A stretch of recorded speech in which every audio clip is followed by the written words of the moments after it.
I want to share with you one of the enemy strategies to paralyze us and a reminder so we can overcome it. The things going on right now with the terrorism and ISIS and the uprisings within the States, the uprisings in the UK. If you watch the news, it's pretty easy to get provoked in fear. And there are, one of my friends pointed out to me, showed me one of them, there are false prophets speaking on YouTube that are getting thousands and thousands and thousands and thousands of views, that are speaking as if they were from the Lord, but they're not. And they're declaring disaster in, particular places. Not that a prophet couldn't do that, but these that I'm telling you about, they're false prophets. You have to really know the voice of God, because the enemy is making his voice sound more and more like God's, using more and more of the same wording, using more and more. You just have to be really, really careful.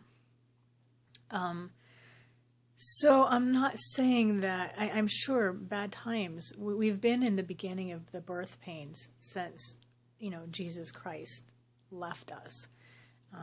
It says in Matthew 24, and the labor pains have just gotten greater and greater. So whether the whole thing with ISIS, if this is going to grow into the final end time scenario, or if it's not, because we have to remember there was uprisings. Sorry, I got a hair. There were uprisings in the Middle Ages and, things like that of the same caliber. So this may or may not be the vehicle. That said, God gave us really specific instructions in the Bible. And remember how he told Joshua to be strong and courageous. And in 1 Corinthians, it says, "Watch ye, stand firm in the faith, quit ye like men, be strong."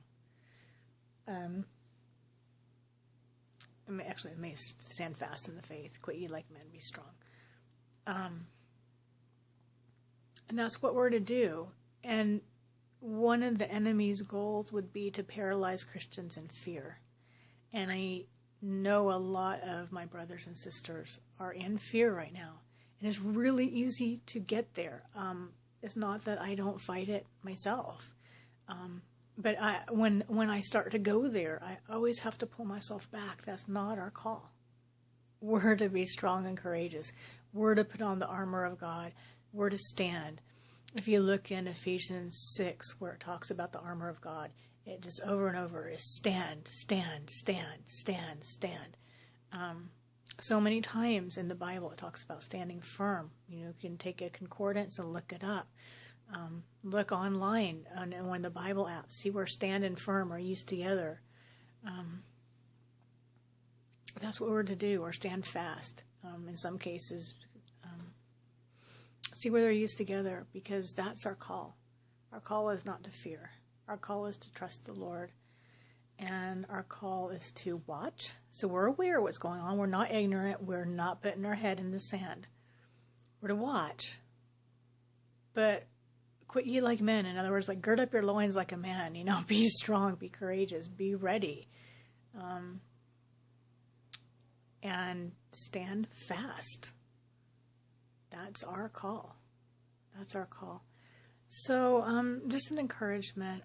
And one other thing that has really, really helped me, that maybe will help you as well, is every single day I pray not only for my walk, the holiness of my walk, and all the other personal things, but I also pray that I am walking in truth, and that and God does not let me get deceived, because deception is rampant, and you have to be really careful. Even from the news, we know that the media projects skewed pictures of what they're presenting as reality. we don't often get the whole story. So keep alert, don't fear, be strong and courageous, for the Lord thy God is with thee.